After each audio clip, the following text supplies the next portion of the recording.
Next हमारा देखिए बहुत ही इंटरेस्टिंग सा क्वेश्चन है। इसके अंदर हमारे पास फ्रैक्शनल पार्ट फंक्शन की है, डिवाइजर में फ्रैक्शनल पार्ट फंक्शन है, इसका हमने पीरियड फाइंड करना है।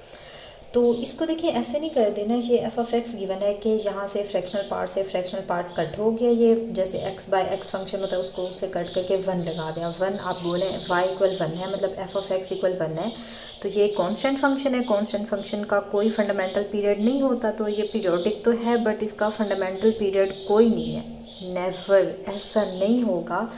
देखिए अगर बिल्कुल आप स्टार्ट से मेरे कैलकुलस के लेक्चर्स देख रहे हैं तो इस बात का आपको आइडिया होगा कि फ़ंक्शन जैसे यहाँ से इसको कट करके मेरे पास फंक्शन वन बन गया, इसको फॉर एग्जाम्पल मैं जी ऑफ एक्स का नेम दे दूँ, तो ये दोनों फंक्शन इक्वल हरगिज़ नहीं है, ये इसके इक्वल हो ही नहीं सकता। इसको कट करके जैसे आप वन लगाएं, ये इक्वल फंक्शंस नहीं है। इक्वल फंक्शन को इन डिटेल हमने पढ़ा हुआ है कि इक्वल फंक्शन, दो फंक्शंस इक्वल तब होते हैं जब उन दोनों की डोमेन भी सेम हो।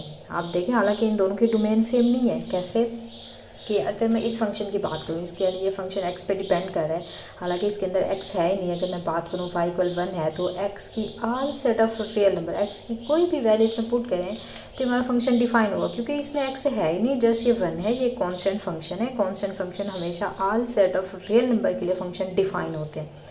बट अगर मैं इस फंक्शन की बात करूँ, पीरियड पे हम बाद में आएंगे, पहले मैं थोड़ा सा ये बता दूँ कि इसको कट करके आप वन क्यों नहीं राइट कर सकते। ये डिटेल करने के बाद हम देखेंगे कि इस फंक्शन का पीरियड कैसे फाइंड करना है और क्या होता है। तो पहले थोड़ा मैं ये कॉन्सेप्ट आपका क्लियर कर दूँ। तो अगर आपने कैलकुलस के मेरे सारे लेक्चर्स देखे हैं तो ये आपको बच्चों का खेल लगेगा, या आपको पता होगा कि ऐसा ये क्यों हुआ है।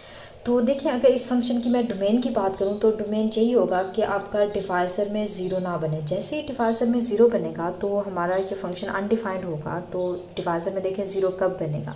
अगर मैं यहाँ पे फंक्शन फ्रैक्शनल पार्ट की बात करूँ तो ये फ्रैक्शनल पार्ट जो होता है ये आपको ज़ीरो आंसर कब देता है। ज़ीरो ये तब देता है जब आप एक्स पुट करते हैं set of integers. Zero put करें वैसे ही ज़ीरो, कोई नेगेटिव नंबर इंटीजर पुट करें या पॉजिटिव, मतलब कोई भी इंटीजर पुट करें तो आपको आंसर ज़ीरो मिलता है। कैसे कि देखें फ्रैक्शनल पार्ट का आपको ग्राफ भी पता है। फ्रैक्शनल पार्ट फंक्शन होता क्या है, जैसे मैं यहाँ पे 2.5 की बात करूँ, जस्ट ओनली यही होता है कि इसका फ्रैक्शनल पार्ट राइट करें, इंटीजर को छोड़ के फ्रैक्शनल पार्ट राइट करें तो इसका आंसर 0.5 आएगा।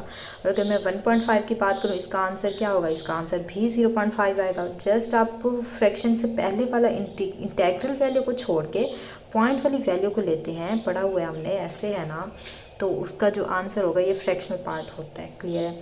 बट ये नेगेटिव माइनस पुट करें तो वो अलग बात है। आप फ्रैक्शनल पार्ट का मैं ऊपर ये आई टिप आपको नज़र आ रहा होगा, इसको आप देख लें जाके लेक्चर, अगर आप फ्रैक्शनल पार्ट फंक्शन बहुत अच्छे से डिटेल में विद एग्जांपल करना चाह रहे हैं। क्योंकि जैसे मैं नेगेटिव 2.5 की बात करूँ तो इसका आंसर हरगिज़ नेगेटिव 0.5 नहीं होगा। इसको फाइंड करने के लिए अलग मेथड होता है, तो ये भी डिटेल आप कर लें।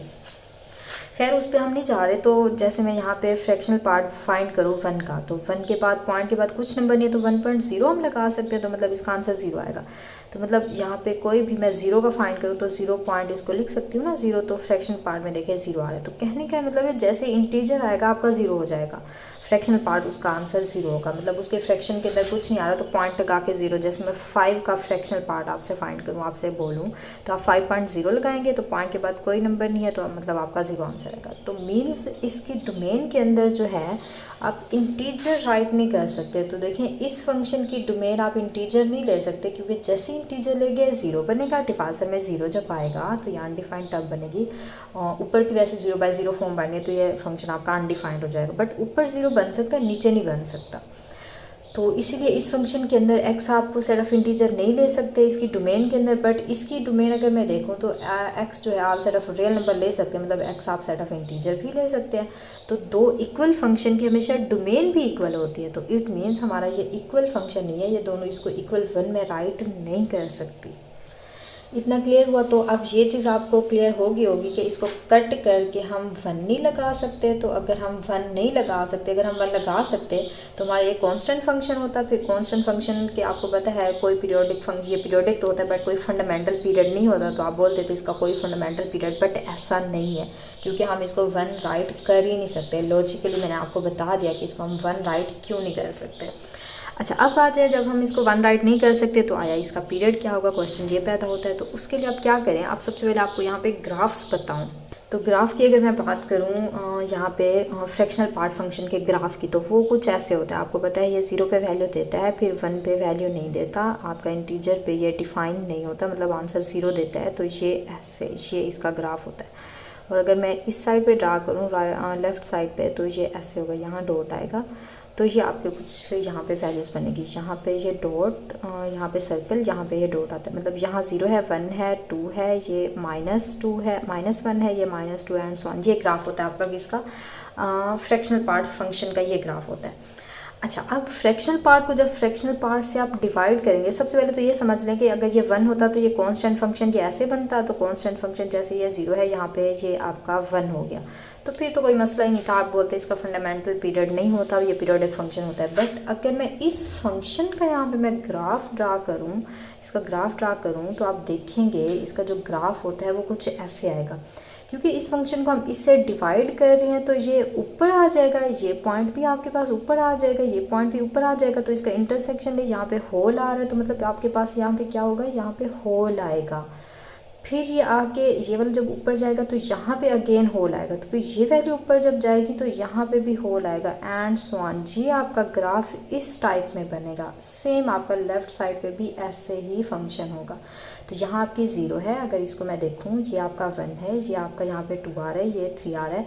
तो देखिए मैंने जैसे आपसे कहा कि इसके ये 0 1 2 3 सेट ऑफ इंटीजर इसकी डोमेन में इंक्लूड नहीं है, तो x not belong to set of integer. तो सेट ऑफ इंटीजर पे देखिए हमारा होल दे रहा है, तो मतलब हमारी डोमेन में इंक्लूड नहीं है, तो ये हमारा फंक्शन का जो ग्राफ होगा ये बनेगा।